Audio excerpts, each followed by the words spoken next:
Welcome to our Project Manager overview. This video will take you through how a project manager actually uses our system. We will focus on some of the business process related duties that project managers must fulfill, such as approving timesheets, expense reports, or invoices.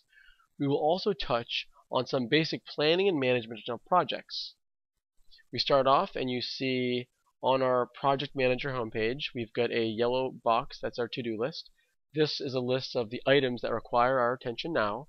It includes your usual suspects like timesheets, expense reports, and invoices. We believe that project managers should have the ability to do business processes that are normally done by back office staff, and that is what our software does.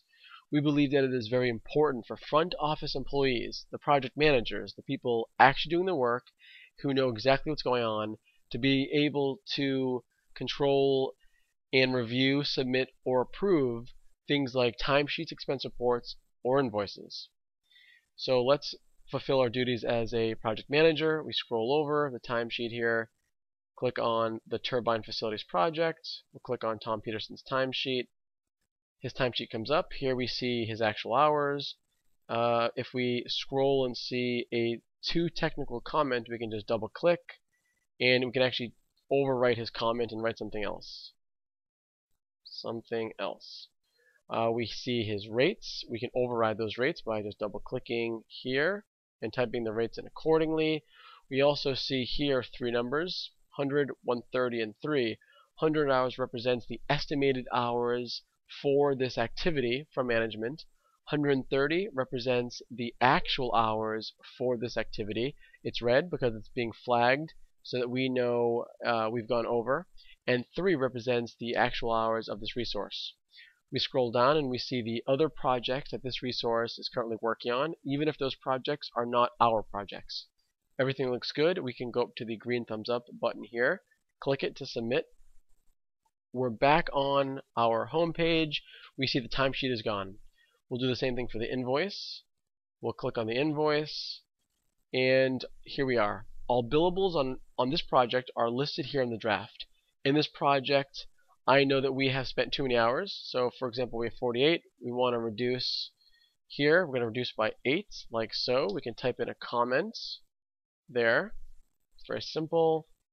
I know that we spent too much time, so I want to reduce it, and now our total units for this is 40 hours. I can also, and I'll save this, I can also write a comment explaining my change. So I click on information, and down here I'm going to click description text, and I can just write everything looks good. Great. I will save it. And if everything looks good, I'm going to go ahead and submit. So we see right now it's red and it says draft. I click the green thumbs up, and now it's yellow and it says project manager approved it. So I'm going to go back to my home page, and I see my to-do list is gone. So I have fulfilled my duty as a project manager. On my dashboard, I have several roles down here. I want to click on the project manager role.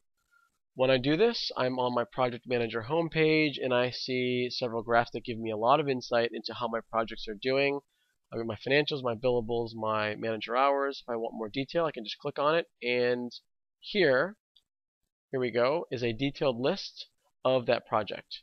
If I want to click on my planning tab here, I can actually look monthly or weekly at my different projects for the next 3 months.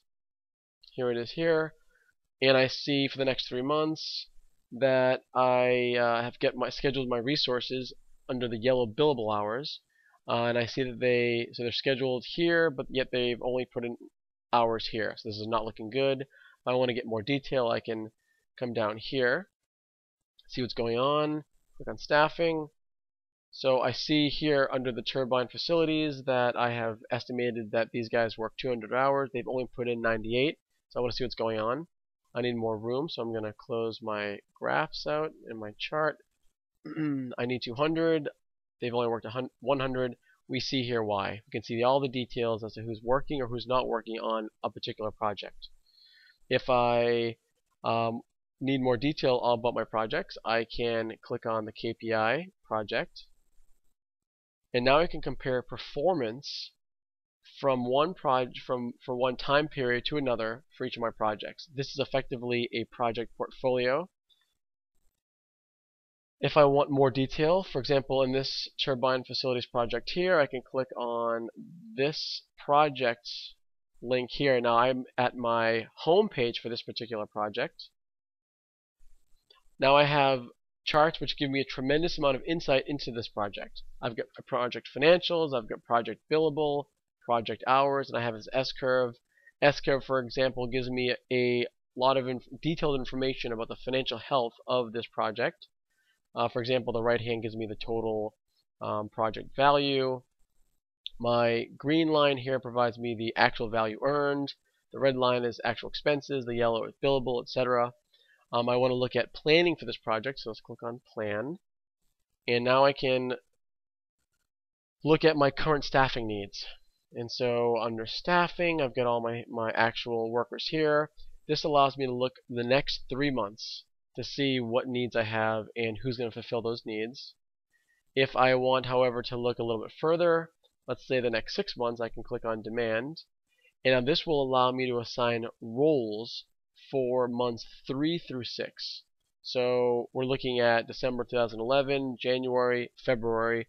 I can just type in the hours needed for a particular role, and later on my team leader will actually assign the particular people into these roles.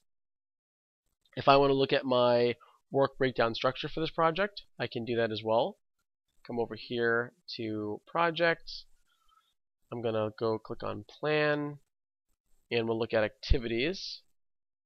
The project work breakdown structure should fit our customer so that we can properly report data and progress for our customer.